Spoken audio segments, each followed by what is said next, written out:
The first thing I'd like you to do is just take I think, 3 or 4 minutes and think about and reflect on the statement that's up on the screen there. And you're welcome to take any pathway that your thoughts seem to roam, but I want to hear from the group about that particular statement. Okay, so initial reactions to, if you want to go fast, go alone. If you want to go far, go together. I think when we go alone, we don't have to compromise or, listen to other people's thoughts and opinions. So it seems faster, but you lose that momentum on your own after a while too. And the compromise and the sharing of ideas and the working together gives you enough support to go the distance.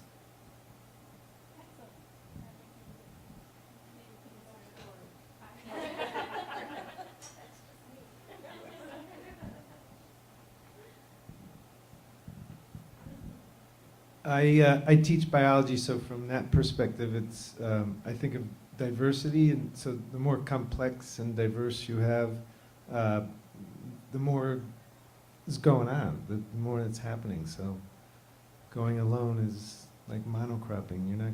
Not much is happening.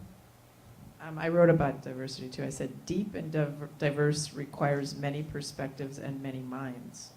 If I want to, also I believe this when it comes to teaching and learning, if I want to truly know how I think, listening to myself explaining it to others solidifies it. Explaining is thinking out loud. So I was thinking about the last part, if you want to go far, go together, and I'm thinking about the mighty maple tree, and it starts out as a seed, and it needs all of these things for it to grow and become this mighty maple. It needs sun, it needs air, it needs water, and it's the same thing with ideas. You need a lot of people working together in order for ideas to grow.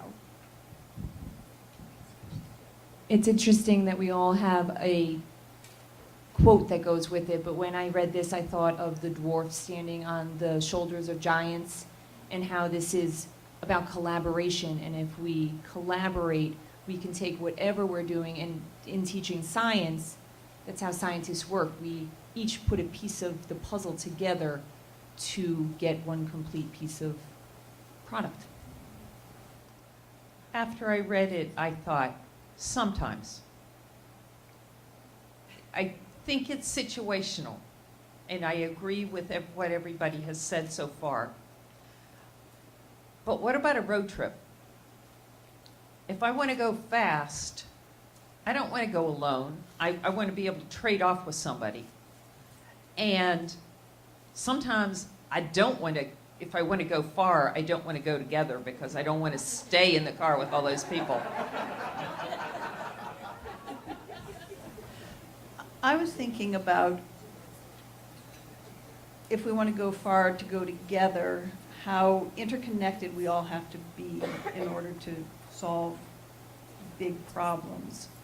And I teach math, and one of the things that we work on very hard is collaborating in appropriate ways. And that, I think I'm going to put this up on my wall.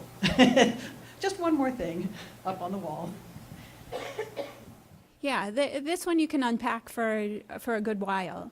And you're right, it's contextual. You're right, sometimes it works, sometimes it doesn't. And there are appropriate times where we need to go alone, and there are appropriate times where we need to go together, or some combination of the two. And a trick to your job is figuring out which you're going to do when and why.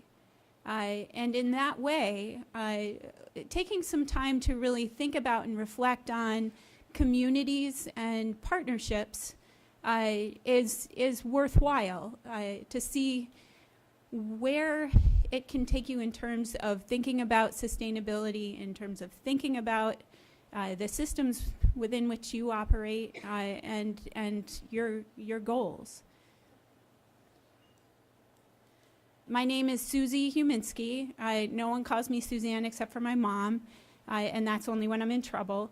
I work at Southern. I'm an adjunct in the Environmental Studies Department. I teach mostly freshman classes for undergrads, so I get them after you.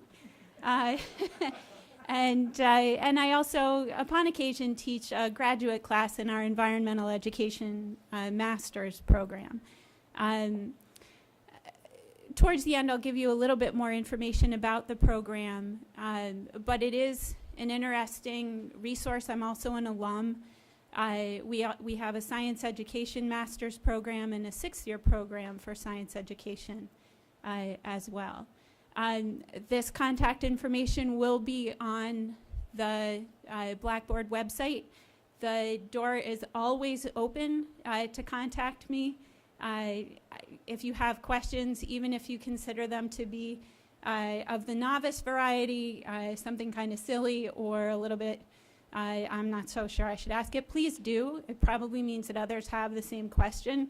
And likewise, if I can't answer it, I'll probably put it right back out there to you anyway to see what we can come up with as a group. This presentation is 100% recycled. Actually, there might be 1 or 2 twists in there that I threw in. But a lot of this is a collection of what I've gathered along the way, learning about sustainability and how to include many types of people, among them young people, in a way that engages them to learn and to be interested. The subject for this afternoon's workshop actually came from an offhand comment from when I was over at Common Ground in the spring. I don't really even remember the subject of the conversation, but Joel mentioned that a lot of Common Ground's success has come from developing partnerships.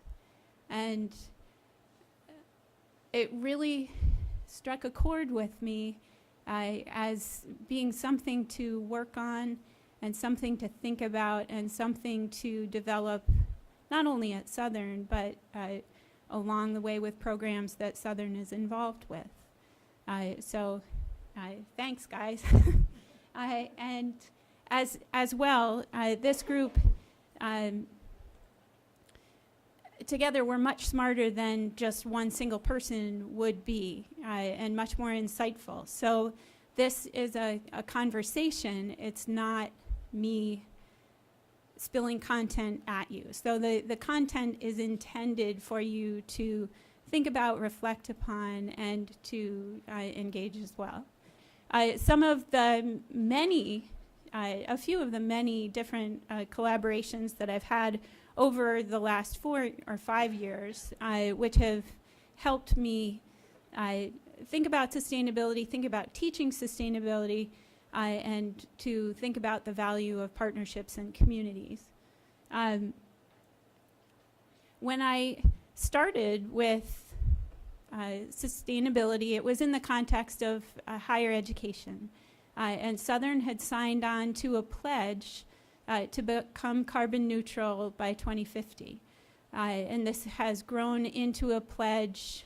We were amongst some of the, I think, first 100 schools to sign on to it, much the way your schools have signed on to the CT Greenleaf Schools pledges.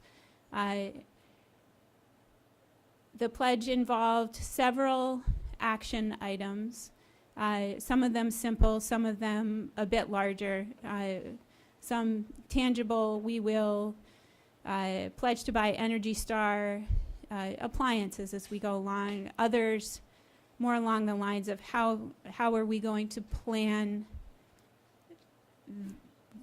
to make this happen as soon as possible, 2050 at the latest. And we're still in the midst of that, that planning process. We're still in the midst of that pledge. What your schools have signed on to do is not easy. However, there are many steps that can be taken in ways that will reinforce and align with what you're doing at schools anyway. Okay, so a bit of context here, and it may change the way you take a look at the quote. It is a statement that originally is credited with being an old African proverb, but it was referenced by Al Gore when he was accepting the Nobel Prize in 2007, and it was in reference to climate change and what global communities need to do about it. So, at any rate, there's more to unpack with that. Part of what we're going to be doing today is figuring out how to make going together more aligned, to accelerate it, to make it efficient, to make it effective, and how to grow it over time, and how to break it down into a methodology that works within the communities that you're in. So these are two of the questions that I want to take a look at this afternoon. First of all, in terms of sustainability and the goals that you set, why are communities and partnerships important, and how can we build effective communities and partnerships? Those are sort of where the rubber meets the road if you're thinking about the difference between going alone or going together. And there are, I know, lessons learned along the way that are that you can share with us in the audience, and then also that we can develop together over the next year.